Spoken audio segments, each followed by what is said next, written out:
So,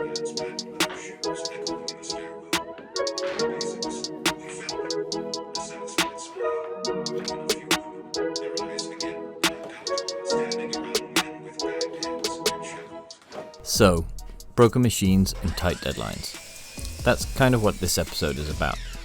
I'm building a strange piece of furniture.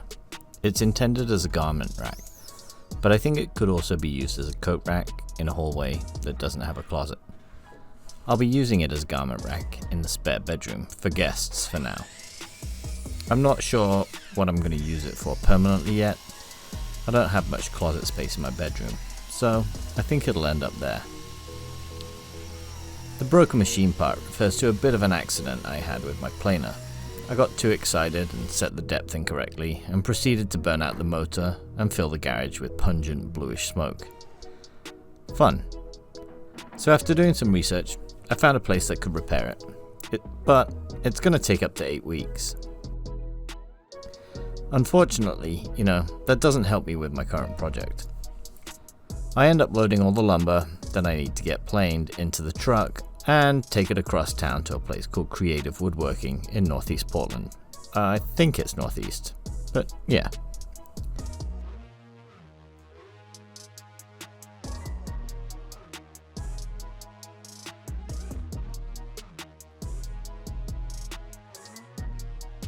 As you can see, there are a few other things for a later video that I added in there. I thought, while I'm at it, I may as well get the help with some resawing and planing. So they have this giant planer that also sands at the same time, and I believe it gives you the finished surfaces to 120 grit, which is incredible. I'm super happy about that, so it saved me a bunch of time, and because my tool broke, after dropping it off, I figured the best way to make myself feel better was to go buy a new tool, as any totally rational woodworker would do, right? So I picked up this drill press from my local hardware store.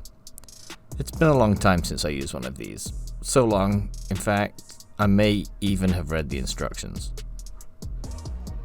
I definitely need a drill press for this job. I needed to be able to drill some holes perfectly square, and after the last project where I thought I was doing an incredible job of keeping my drill bit square, and it turned out that I wasn't even remotely close to square, I figured this might be the time to invest in one. So, all the usual steps to begin with, grab my white oak, rip a straight edge, glue up some panels, and then run to the store, have them surface it, bring it back, cut it to my final lengths and final widths before I start the process of gluing this piece of furniture together.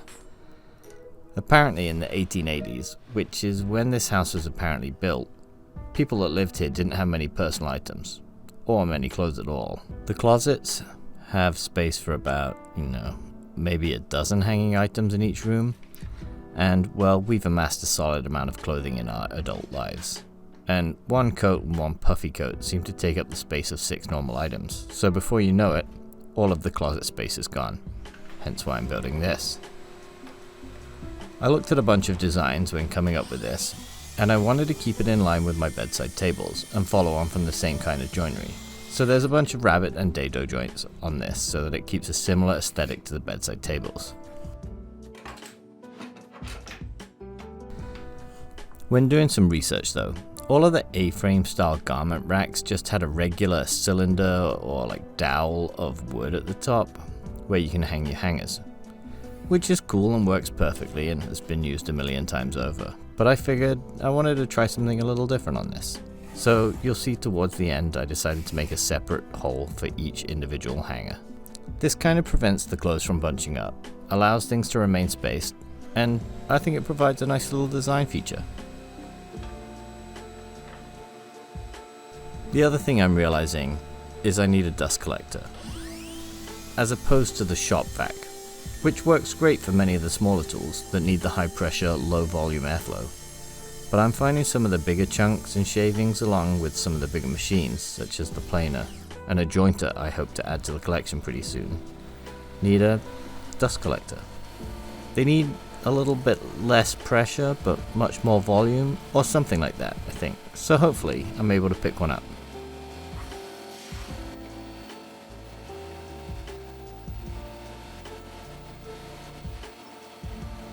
Most of the projects that I've done since moving in are to solve a problem that I have in my house, and there's definitely still some things that I need to make.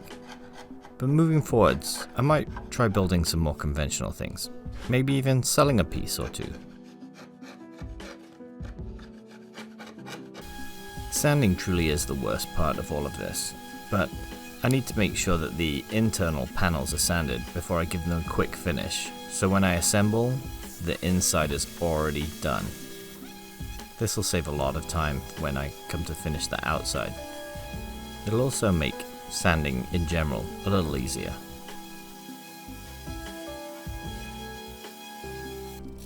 As I said, the basic design of this is pretty similar to the bedside tables, and like most things in woodworking, it starts with a box.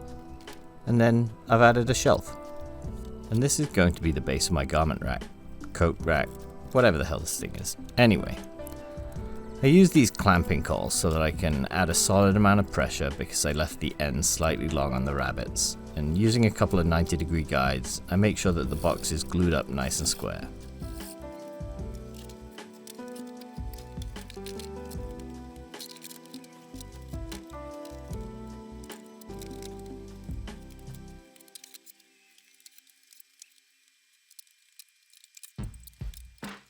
Then, handling this shelf, making sure I don't cut it wrong, I trim it to its final depth and final length.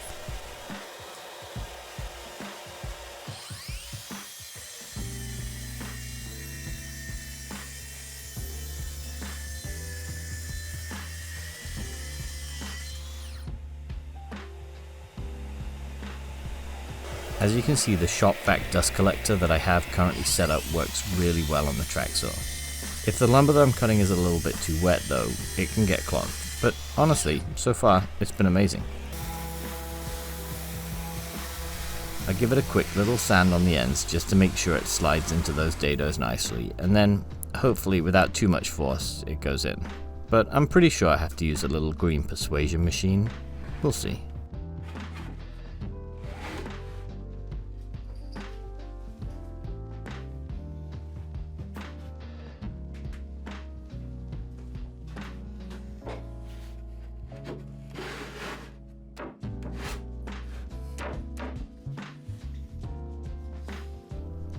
Yep, there it is. There's a little green dead blow hammer. Love that tool. I left the top and bottom a little long so that I could flush them up after the fact with the track saw. Given that I don't have a table saw, and sometimes making parallel cuts with the track saw can be more effort than it's worth. I think in one of my previous builds I pointed out that I might need a belt. Well, it appears that I have done precisely nothing about that. And I definitely still need a belt. Apologies for the view. Cleaning it up with the router, I think I've given up on the overhead dust collector at this point, but I really should have been wearing my respirator or dust mask of some kind. I will say the Festool sander and dust collector shop vac thing work really well together. Very little sawdust gets left behind.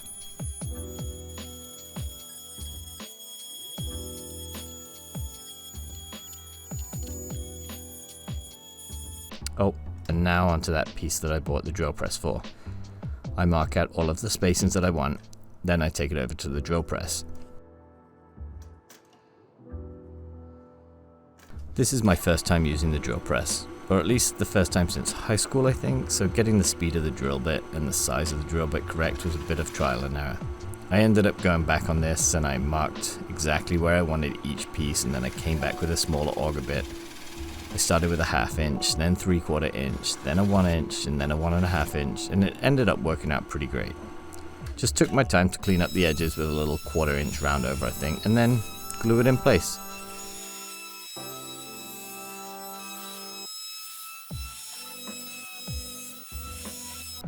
Because it's an end grain to edge grain glue up, I don't think it would be strong enough on its own. In fact, I know it wouldn't be strong enough on its own, because I have a feeling there'll be some lateral racking forces on this. So I leave it to dry and then come back, and I decide I'm going to bolster those joints with a couple of 1/2 inch white oak dowels on each side.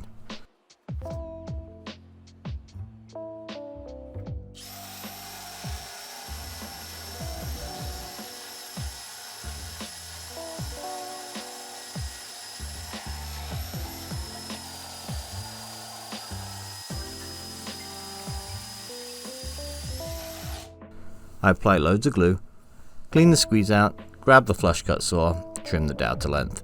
Easy peasy.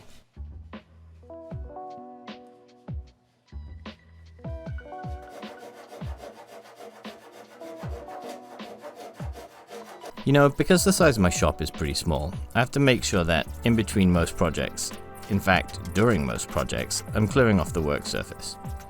I don't always completely clean it off. Sometimes I'm able to use half of it, but this project's an awkward size and an awkward shape. So I make sure that I clean the worktop off fully because it needs a final sand all the way up to 120. Actually, I think I did 150 this time.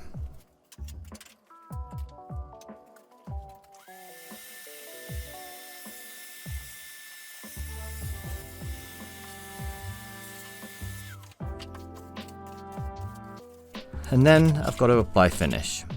It surprisingly doesn't weigh that much, but it's a really awkward shape and that pipe clamp is actually kind of heavy. So once that's removed, it's a little bit easier to maneuver. The last sanding, which is a total pain in the backside because of the size and shape.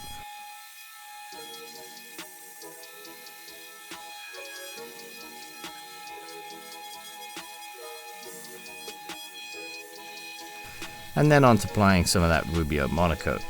I really like the color the natural gives, but you'll see when it's upstairs next to the god-awful yellow paint that I have in the rental house that I'm not allowed to change. It makes the furniture, or at least this lumber, look super yellow, which I assure you in real life, it's not. It's a pretty muted color in reality. And there you have it. Let me know what you think.